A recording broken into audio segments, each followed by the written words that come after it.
Le grand entretien du jour, nous sommes en compagnie de Rebecca Bossavi, l'une des 7 recrues du Chambray Touraine en handball. Salut Rebecca. Bonjour.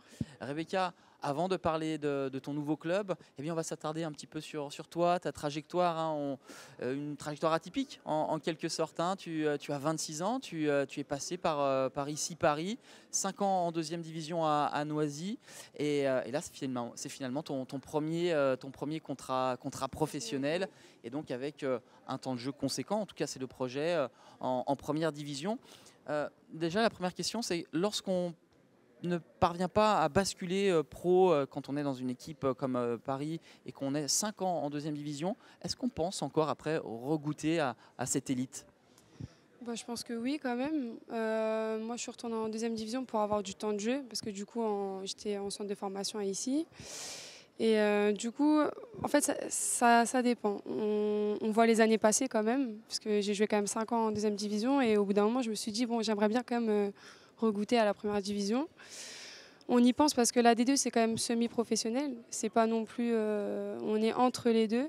Et puis on voit aussi des filles passer parfois en première division, quelques années, il n'y en a pas beaucoup. Mais donc ouais, j'y pensais quand même. Et du coup, le fait d'être semi-professionnel permettait d'avoir une activité professionnelle. Oui, Tu peux nous en dire oui plus? bah, du coup en parallèle j'étais sur un double projet, donc je faisais du hand et en même temps professeur de PS. J'ai fait au bout de ma deuxième année à Noisy, j'ai eu mon concours du coup. Et j'ai tout de suite travaillé en parallèle. Donc la D2 permet ça aussi du coup. Et du coup là, on se doute que le survêt de prof de PS a été mis de côté là depuis ton arrivée à Chambray. Oui, j'ai voulu faire une petite parenthèse professionnelle du coup pour me consacrer que au handball. Et c'était l'occasion pour cette année. Et je pense que j'arrivais à une fin de cycle avec Noisy, parce que 5 ans, deuxième division. J'avais mes petites habitudes, même au niveau du travail. Je travaillais dans un collège dans le 93, ça faisait déjà 2-3 ans. Donc je me suis dit, bah là, pourquoi pas faire que du hand pour voir ce que ça donne. Et lorsqu'on est dans l'enseignement comme ça, est-ce que de fait on a peut-être une attention, une approche particulière avec, ou une relation particulière avec son entraîneur, justement, avec ce côté pédagogique? Bah, je pense oui, parce que en parallèle aussi, j'entraînais. Donc à Noisy, j'ai eu la chance d'entraîner le comité 93 parce que j'avais envie d'entraîner, j'avais envie de continuer ce que je fais au travail, donc à l'école, au collège, le faire au niveau fédéral avec des enfants qui aiment le handball, qui viennent pour ça. Donc du coup, après, on développe ce petit aspect pédagogue.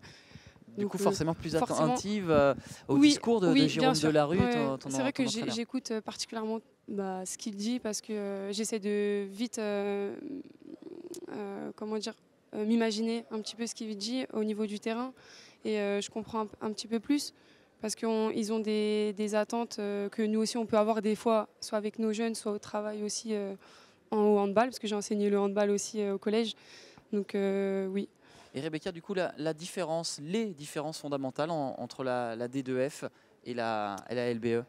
Je dirais au niveau comment est structuré un club déjà premièrement, parce qu'en deuxième division c'est pas tout le monde enfin pas toutes les filles sont professionnelles Avec le statut avec VAP. le statut, enfin surtout moi je sais qu'à Noisy on n'avait pas le statut VAP, donc forcément on n'a pas par exemple des kinés à disposition, on n'a pas les déplacements, ils se font pas la veille, on n'a pas cette chance là. Ça, c'est pour la logistique, La logistique, l'organisation. voilà. Et au niveau du terrain même? Au niveau du terrain, je dirais l'intensité, le rythme aussi, et je dirais même les joueuses tout simplement, et la rigueur aussi.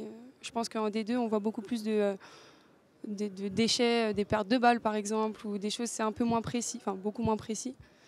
Et La transition, elle est toute trouvée parce que justement, cette rigueur, ce minimum de déchets, c'est exactement ce qu'il va falloir avoir ce soir, qui plus est exactement. face à Metz. Bah oui, on sait que ça va être un gros match ce soir contre une équipe que tout le monde connaît, une des meilleures équipes de ce championnat. Et du coup, quand on rencontre ce genre d'équipe, on n'a pas le droit à l'erreur. Il ne faut pas reproduire 2 fois la même erreur parce que sinon c'est fatal directement. D'autant qu'il y en avait eu des dites erreurs, pas plus tard que la semaine dernière face à Paris. Comment a été la semaine d'entraînement, la remise en question à la suite de cette défaite à Paris? La remise en question, elle a été collective parce que ça, on a toutes fait un non-match, je pense. On a vite regardé notre match, on a vite reparlé de ce qui allait pas, on a ciblé nos erreurs et je pense que pas besoin d'en parler pendant 2-3 jours. On a ciblé et on s'est vite mis au travail pour affronter Metz et pas reproduire les mêmes erreurs. Et donc, qu'est-ce qui a été ciblé? En un mot, quelles sont les clés de cette rencontre? Alors, tout d'abord en défense, hein, notre agressivité. On n'en a pas eu contre Paris. Ensuite, je pense notre engagement et notre discipline. Je pense respecter les consignes qui ont été données. Et puis voilà, oui, surtout l'agressivité en défense. Je pense que maintenant, un match de handball, ça se gagne en défense. À l'heure actuelle, c'est défense montée de balle. Et si on les laisse faire ce qu'elles savent faire, si on leur pose pas de problème déjà juste en défense, c'est dur de courir après le score, quoi. Le décor est planté. Merci Rebecca. Voilà une équipe de Chambray au rebond après son match face à Paris et qui affronte un autre ténor du championnat, le Metz Handball, qui avait parfaitement lancé sa saison et qui voudra aussi enchaîner avant un déplacement en Coupe d'Europe en Ligue des Champions.